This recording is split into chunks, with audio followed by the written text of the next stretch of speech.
Hello and welcome to the Society with Fatma Shaheen at PTV World. Now, arts, as we all understand, is that medium of expression through which we not only create our distinct social and cultural identities, but also it is definitely one of the most effective mechanisms through which we actually, kind of relay ourselves. How has art and literature evolved in the Pakistani society over a period of time? How have we seen in ways more than one artists and writers advocate for social causes? This is something upon which we'll be shedding light during the course of today's conversation. At a very basic level, we'll be talking about the relationship between art and literature and the society, how, of course, various social norms and, of course, our particular mindsets, they influence art and literature. In this regard, we'll also be talking about that, when we talk about promoting arts in the society, how particularly can that be done? This and much more to follow on today's show, that too with a very enlightened panel. Let me introduce you to my today's panel. My first panelist for the show today is Miss Sadia Babar. She's a fine artist. She's an art educator and a writer too. Assalamu alaikum ji, and welcome to the show. Thank you. You're most welcome. Alongside her, I have basically a Miss Kinza Najam. She's an interdisciplinary artist and she's also a painter. Assalamu alaikum ji, and welcome to the show. Assalamu alaikum. Thank you. You're most welcome. My third panelist for the show today is Awais Khan Saab. He's an internationally renowned best-selling author. Assalamu alaikum ji, and welcome to the show. Thank you. You're most welcome. Now, before we start the conversation on today's topic, let's have a look at this brief report.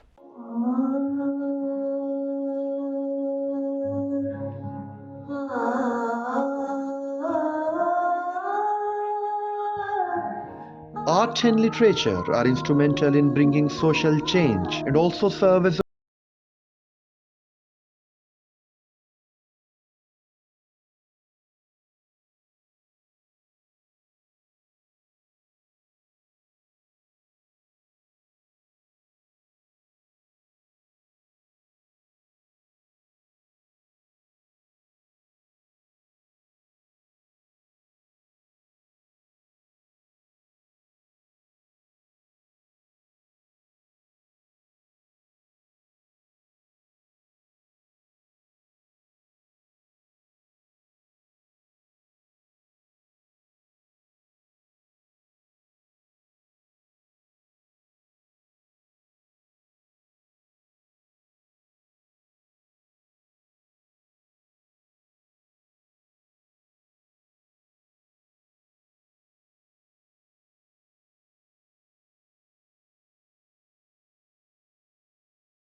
To get the conversation started with you, Saad, first things first, when we talk about, the relevance of art, we all understand the fact over a period of time, historically, art has been that one way of basically propagating for social justice issues, also for political movements. But when we talk about art highlighting the plight of the marginalized communities in Pakistan, how particularly, or rather how adequately do you feel has art done the same? We go back to before the inception of Pakistan. Zainul Abidin was a very established artist already before Pakistan was came into being, and he had painted on the famine of Bangladesh, I think in 1943. So those paintings, they don't only speak of the victims or the survivors at that time, but they speak to them. Right. So similarly, after that, and Puri world movements have been going on since then, and world movements have been highlighted by artists through their paintings, through visual work, through speaking about it, through writing poetry about it. So since Zainul Abidin started that thing, that it was like a catalyst, and then Pakistan came into being. Then after that, Shakir Ali started the National College of Arts, and Anna Molka Ahmed was, I think, head of department, Punjab University. Right. All of these people were people dedicated to making sure that they were educating people and to highlight it through their work, not necessarily because one should dedicate a portion of one's work, but because an artist is already living outside the box. Right. So the artist is already a walking, talking representation of some kind of social injustice. Right. Sadia, your point is noted. On which I'll come to you. I think in this regard, Kinza, it's extremely important to talk about your work too. And we understand the fact that you have, through your work, also advocated for several social causes in the society. And in this regard, I would want to name one, which is of talking about gun violence as it does exist in America. So tell us what actually motivated you to talk about this very unconventionally not talked about issue. How do you feel? Did it actually impact the society? Was it actually successful in creating dialogue on issues which do matter? Right. So just to give a little bit background about that work, it's called No Honor in Honor Killing. The work is titled that, and in which I collected 1,100 bullets that represented 1,100 kids that were killed in school shooting up till 2016, and 1,100 women that gets killed every year in Pakistan. So I put those 1,100 bullets on a net, and I wore it as a performance piece in Museum of Moving Images in New York. I believe the art, one of the critical perspective for me is that art creates a platform to bring these difficult conversation in front of the audience. And the effectiveness is that I found that that piece was very moving for the audience that were interacted with the work. Because I feel like violence happens in everywhere. Right, madam. On which, sir, I'll come to you. I think in this regard, we must also talk about your work, which has been very female-centric. You've written 2 books, one on the issue of honor killings, and the other very particularly relates to, of course, the issues that married women do face when they are married in elite circles in the country. So in this regard, tell us about your motivation in talking about these issues which are unconventionally not talked about. Why do you feel it is so important that, writers like yourself, they not only talk about such issues, but at the same time, they also, through, of course, their literary work, propose solutions to the same? Well, it's kind of like what Kinza just said, that these kind of things are not really brought to the forefront. And like she said, that 1,100 women, that's what my research indicated as well when I was researching for No Honor, that over 1,100 women are killed for honor every year in Pakistan. And these are just documented figures. We don't really know what the undocumented number is, which is something that I wanted to tap, because as writers, as creative artists, if we won't be the voice of these people, then who will? So who will be their voice? So that was the main purpose behind writing a book like No Honor, because it highlighted the plight of women, but it also broke some stereotypes where the girl's father actually tries to save her, save his daughter. So I wanted to show that goodness does exist. Right, sir. But I think in continuation to that, it's also fair to talk about those issues which do affect men in the society, which they aren't very comfortable talking about. So should this not be on the agenda of writers like yourself, so as to highlight the plight that men face when are talking about issues which they often are shunned away from talking? Yeah. The thing is that our society does not promote the idea of freedom, be it for men or for women. And that's something that I wanted to explore within The Company of Strangers, that just because someone is in an abusive marriage doesn't mean that she's happy, or just because she's privileged doesn't mean she's happy. And yeah, so it sort of broke a few taboos here and there, and basically talks about society in general. And the problems that the society is faced with, basically.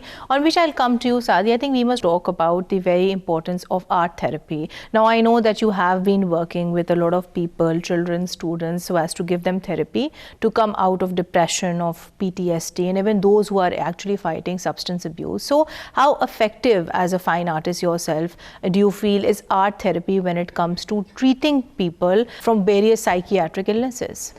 All over the world now, it's a pretty widely used practice to use art as therapy to help people recover from all sorts of issues, PTSD, post-traumatic stress, and even abusive marriages like he was talking about, or any kind of abusive situation, and for rehabilitation from drugs. Here it wasn't used. I first discovered this when I was working with these, I was invited to teach, a bunch of kids who were in flood relief camps in Karachi. So that time I realized I can reach out to them, and I realized how excited they got. They'd never even held a pencil, and they were so excited to draw.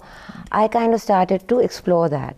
And I last Recent, I'd worked with a rehabilitation center where I was working with grown men, since you guys were discussing men.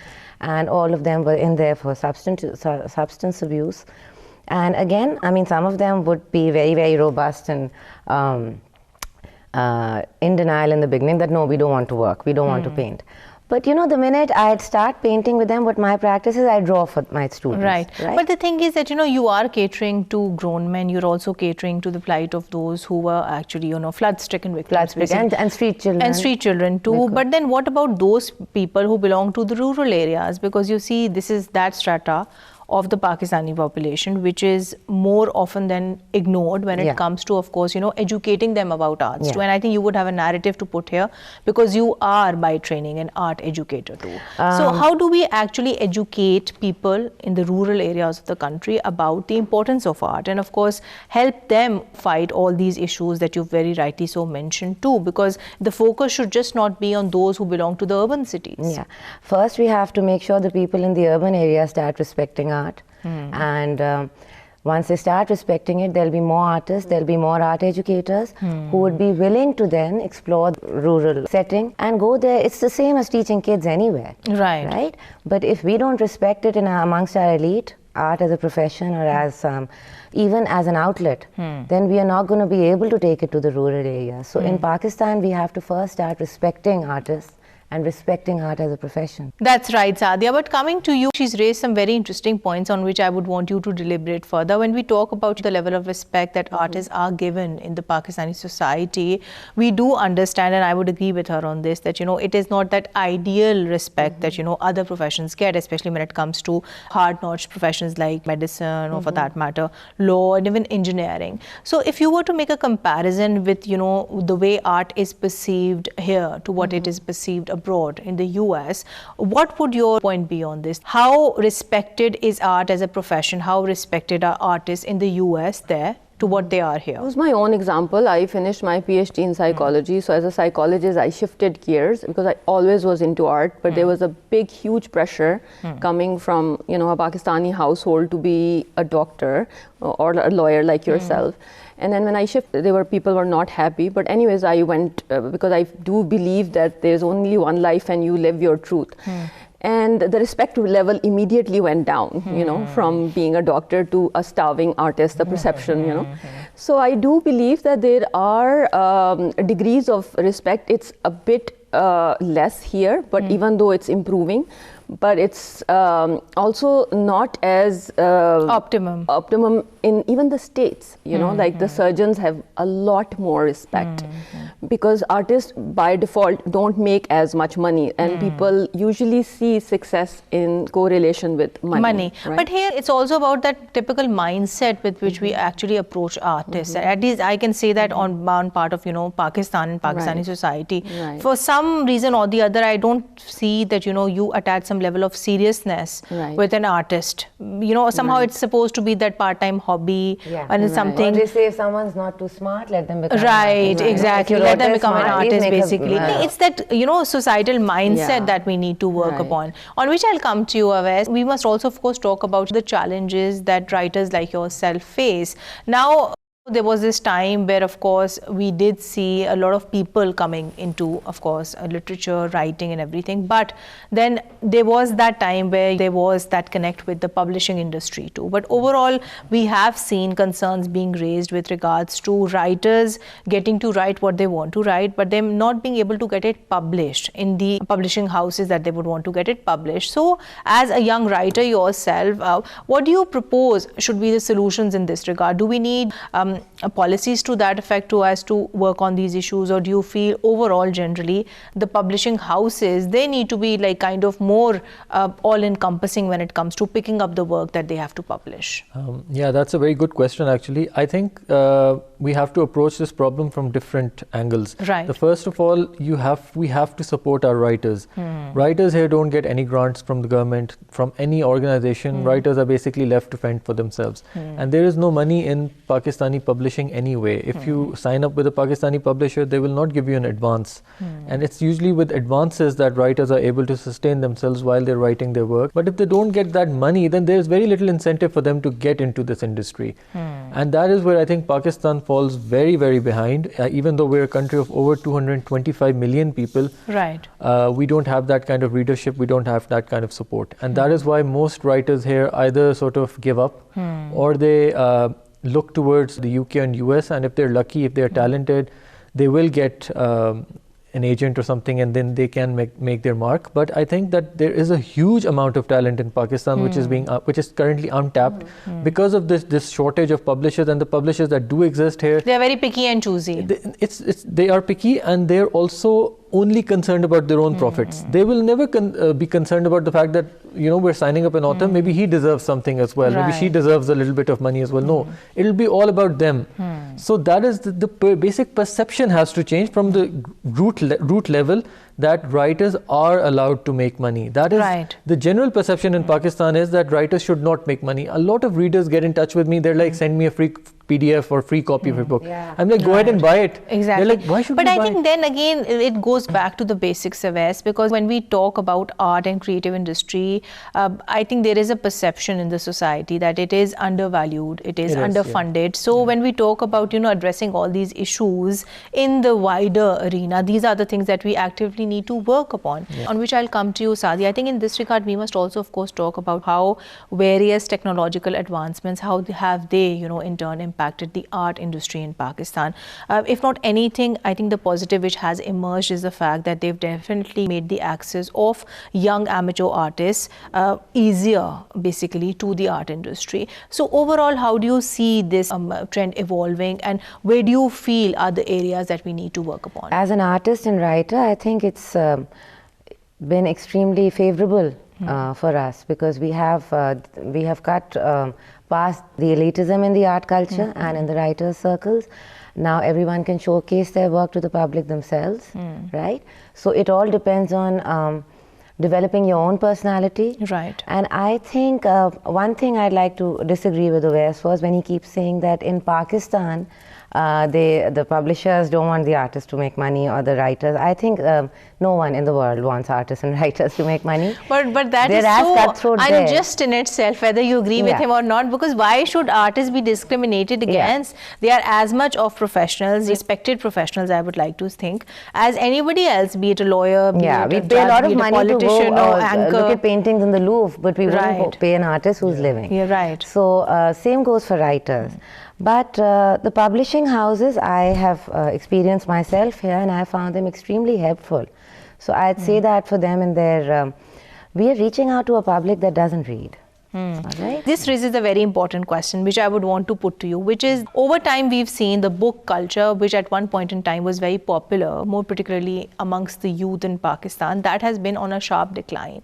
So as accomplished writer yourself, what reasons would you attribute to the same? Because a lot of things that she has said actually go back to the basics. If we at any point in time had that culture intact, I think so many issues which writers are faced with, they just wouldn't face. Yes, that is very true. Actually, readership is increasing in Pakistan, but not at that kind of rate, the rate we want. I think partly to blame is the absence of libraries in Pakistan. In the West, America, UK, parents take their kids to libraries. If, for example, they don't want them to buy books, they can take them to libraries. So libraries don't exist in Pakistan. That culture of reading doesn't exist in Pakistan. Although reading is steadily increasing, but the people who do read want to buy pirated books. So that's another huge issue that we as writers have to deal with, the issue of piracy. So the people who do like to read, they'll be like, why should we invest on a 1,500 rupee book? Why not buy it for 200 rupees? Right, Uwais. To which you wanted to add something. How do you feel has social media added to this problem? Because you see, it has emerged to be a double-edged sword. Whereas, of course, we understand the fact that it has made our access to the art and creative industry more easy, but at the same time, it has come with its own backlash. I do think that for me, I use a lot of media, a lot of technology in my work. I think it's how you use it. It has its both sides, dark sides, and also it's a lot of like amazing positive sides. So I use artificial intelligence in my work. I use technology in my work, to use as a drawing mechanism. But it has this idea of instant gratification, which a lot of our new generation is like, we want to get the information in quick, like visual bites. Right. So this whole idea of reading and even going to Louvre and standing in front of a painting and absorbing it, it just feels like it has become this idea of the passé, like old generation. Right. Wherever you go, I feel like that whole idea of taking things slow has kind of, it's a dying thing, which I feel like is very important, even if you take the idea of art or even literature and writing and reading. But in continuation to then that, I think a very important question which then arises is the fact that when we talk about the potential of arts and literature so as to, of course, invoke necessary dialogue, can we also expect it at some point or the other to actually translate into concrete action? Because a lot of times we just might be talking about various important social issues via art, but they might just not be translating into something which is concrete on the ground. So the idea of art for me is creating a dialogue, creating a piece of work that makes you reflect. Any kind of change first starts from this perspective of at least like figuring out and what the issue is. If you don't reflect and if you don't even acknowledge, there is no change, I feel. So art, I feel like, is an amazing platform, because I don't think there is one solution to things. An audience can interact and come up with their own solutions. I don't think the purpose of art is to give solutions to the audience. Right, Kinza, on which I'll come to you, Sadia. We do talk about art and literature. It's very important that we also talk about how adequately or adequately not does art actually reflect the true picture, the true support that, people in the Pakistani society, more particularly those who belong to vulnerable segments, they actually acquire. And I'm very categorically referring to the trans community as well as, people with different abilities. So do you feel that, art in itself, does it give them adequate representation in terms of, their issues, in terms of the solutions that they are seeking? It's been an issue that's been around for very long, and it's an issue that these days has started to become too jumbled up for its simplicity. Zia Mohyeddin starred in a movie, and I think he produced a movie long ago. I was very young then, called Immaculate Conception, where he showed the community in its true aspects. And then Bol, another movie, was made by so we've been highlighting these issues. Like I'm saying, the artists in Pakistan are working against all odds.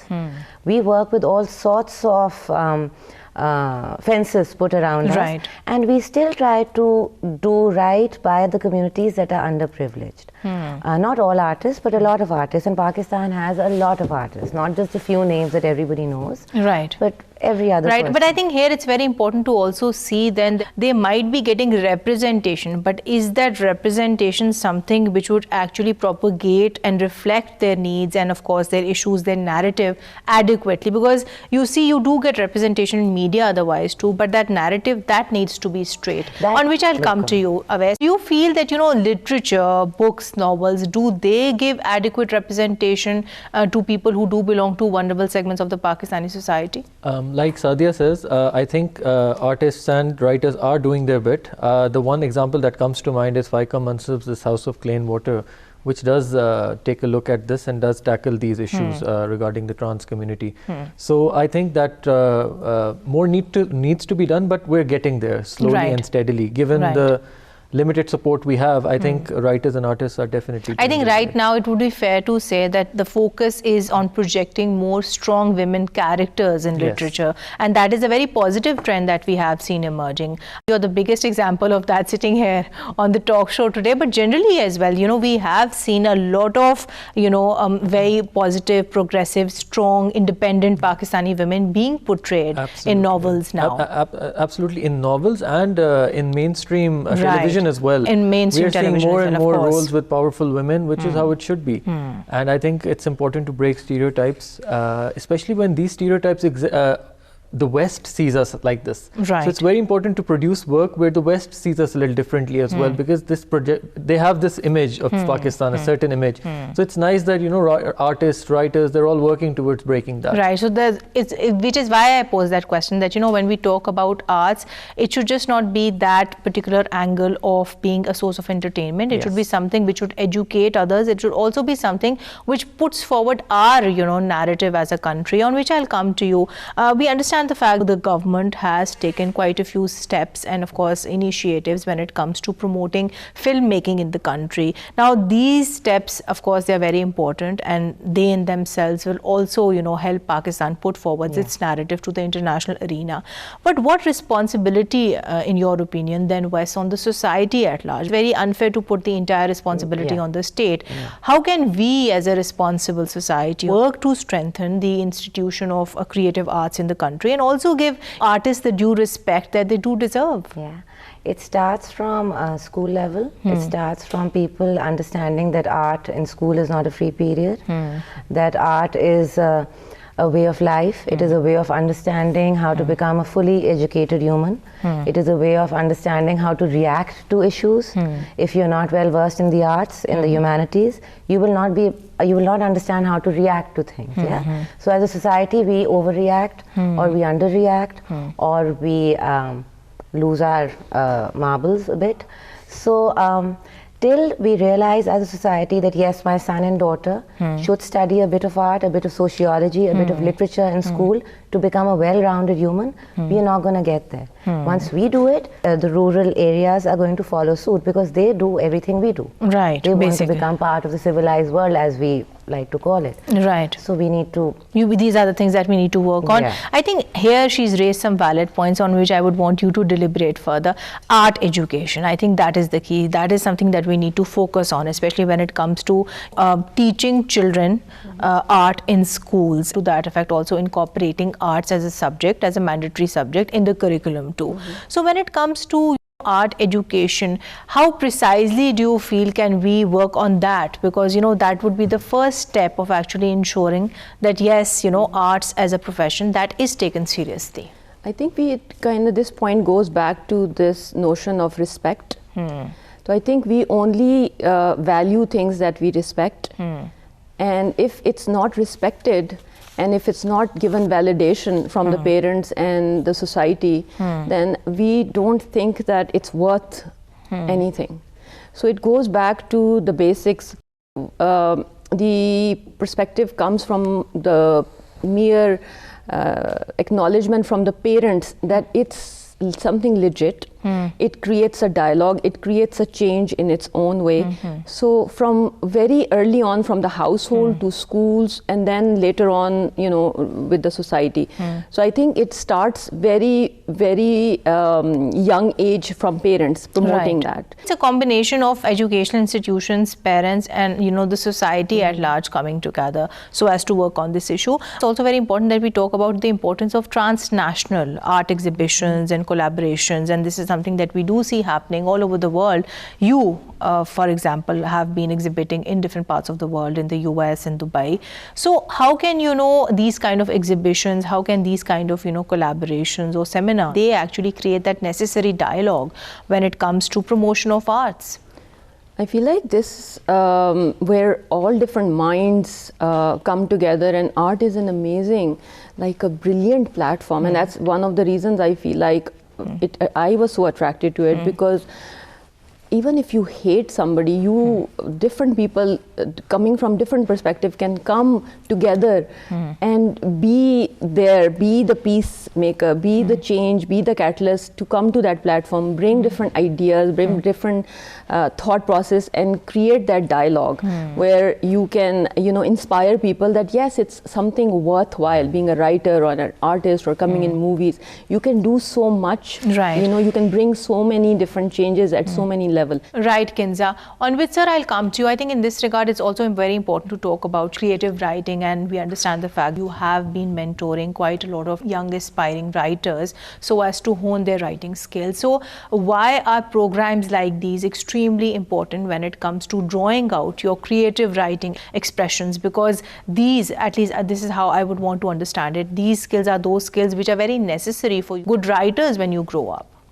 Well, that's absolutely right. The first step to being a writer is basically to be an observer. That's the first thing I tell my students and whoever I teach creative writing to, that don't just look at stuff. Try to observe, ask questions, and why is something the way it is? That's how you sort of get those creative juices flowing. And I think that there is so much talent in Pakistan, and that's what I come across all the time when I'm teaching younger people or older people even, that the talent is immense. It's just that about harnessing that talent and making sure that that talent sees the light of day, that those wonderful stories end up seeing getting published. So that's the end result is to see that. That needs to be revived, basically. But madam, coming towards you and moving towards the end of the show, I think it's very important that we also talk about, it's extremely important to also talk about, you know, Pakistan's famous bus truck art. And we do know that, you know, this is of course something which has not only helped us attract tourism, but of course this is something which has helped promote a more positive, a more progressive image of the country worldwide.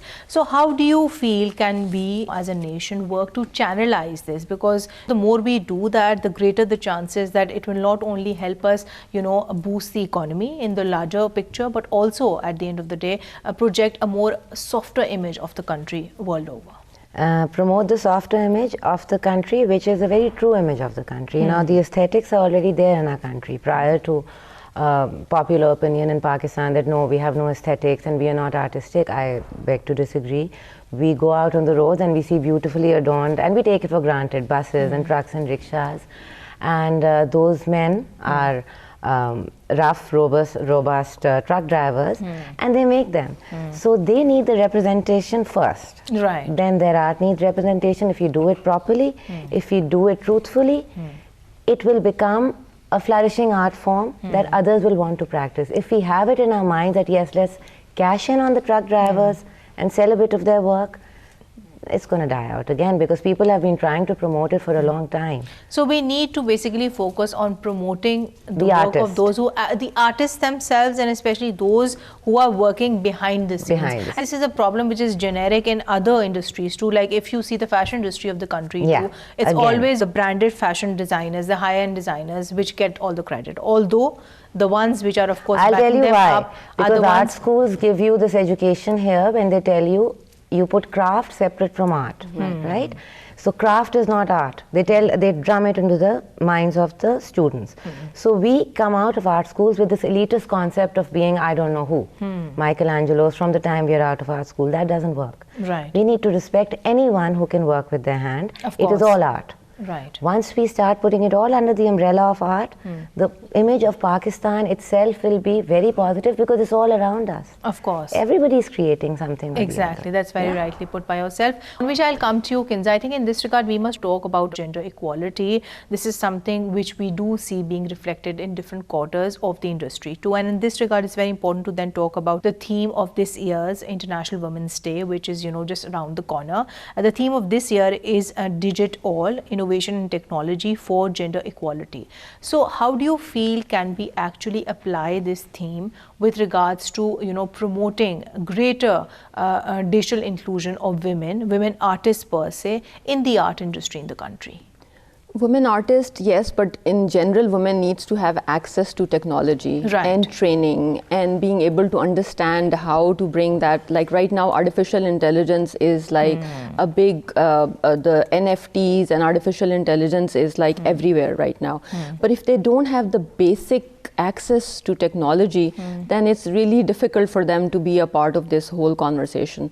So I believe that it's the step-by-step approach. So bringing their training into it, giving them access, and again it goes back to access. But I believe Avas was saying earlier that we don't have funding. So the creating, hopefully from government and from other sector or from private sectors, like if the money is backed and there are many other grants, just like in the States. There are so many grants that are available for artists.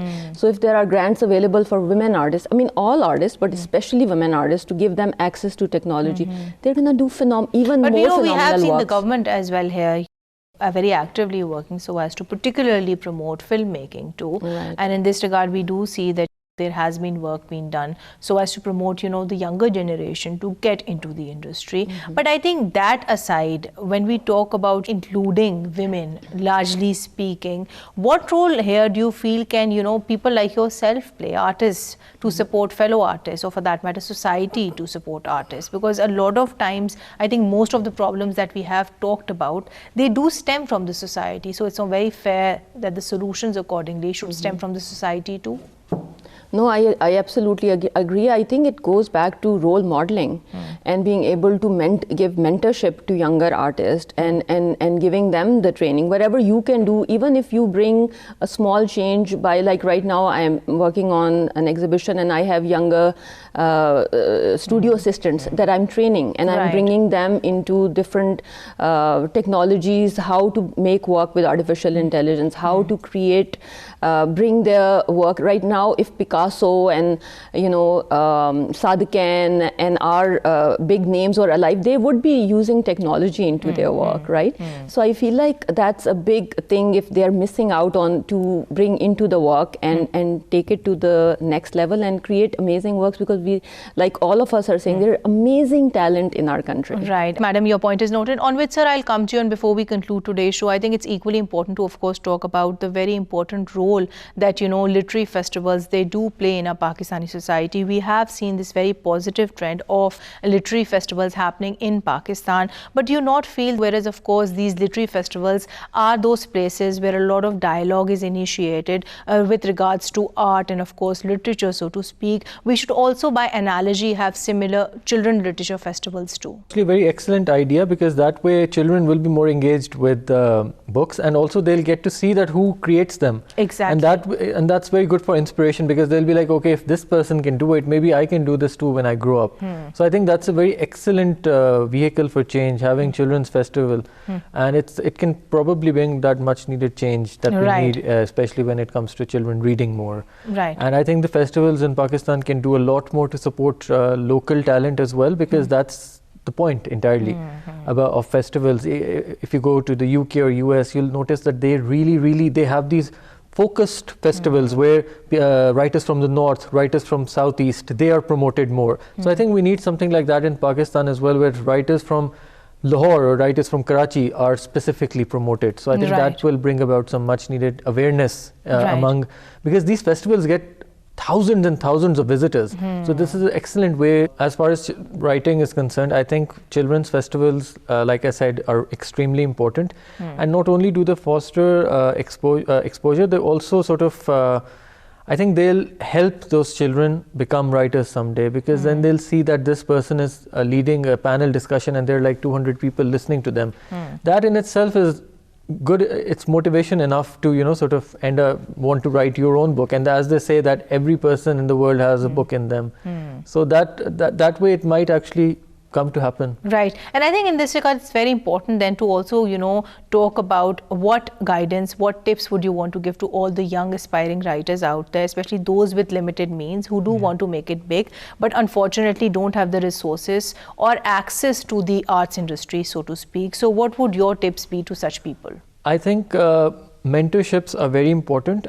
These are being done in the UK and US a lot now, where popular best-selling authors are giving mentorships to people from underprivileged backgrounds. I think that's a very good way of helping people who are very talented but may not have those means to make their work stand out or whatever. So I think that's very important. I'm doing that as much as I can. I mean, in every single course I offer, I make sure that there are 2 or 3 scholarships where I don't charge any fee from talented people. So I always do that. So I can do that's all I can do. But there's much more to be done. I mean, people can sponsor these courses. There's a lot more government can do, private organizations can do. I was thinking the other day that we have these music festivals where, which are extremely popular, like those studio and all of that. Why not have something like this for writers as well? Right, exactly. So, that's an excellent way of bringing that talent out. So, that's very rightly put by yourself. On which note I would like to conclude today's show. Thank you so much, Sadia. Thank you so much, Kinza. And thank you so much, Avesa. Thank you. Well, to conclude today's show, we generally spoke about, the ever-evolving trends of arts and literature in the Pakistani society. We also spoke about the opportunities as well as the challenges which do exist in the arts and creative industry, both for writers as well as for artists in the country today. We also spoke about this very notable, rather very pleasant change that we do see in the writers today, whereas of course there was at one time where they were writing about conventional topics. Now the trends have changed and we do see a lot of writers giving due importance to issues which do matter, to issues which of course we need to talk about, and this is definitely something which needs to be encouraged as well as of course celebrated. On that note, signing off for today. Until next time, take care and Allah Hafiz.